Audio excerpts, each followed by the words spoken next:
Министерот Оливер Спасовски, кој од 3 јануари треба да биде технички премиер, е сигурен дека Мицкоски утре ќе даде нов предлог за технички министер за внатрешни работи и техничката влада ќе се формира веќе во петок на 3 јануари. Останува на ставот дека полковникот Драган Ковачки не е соодветно решение за функцијата. Мислам дека тоа ќе го направат и заеднички ќе влеземе во таа преодна влада која што треба да ги заврши сите овие процедури до изборите. Ставот дека мора да се почитува устав е став кој што не може да биде променет и тој став треба да го почитуваат сите.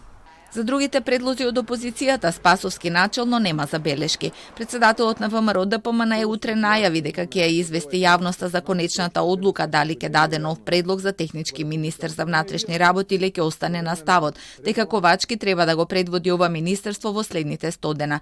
Тој се повикува на членот од уставот во кој се вели дека секој граѓанин има право да стапи на функција.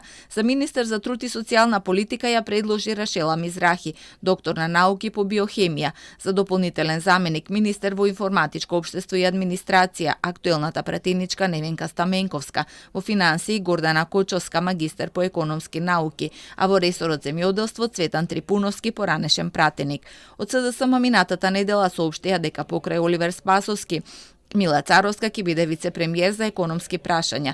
Дополнителен заменик министер во МВР ќе биде Славјанка Петровска, досегашен шеф на кабинетот на Спасовски, а во Министерството за труд ќе биде Санела Шкријел, исто така актуелен шеф на кабинетот на министерката Царовска.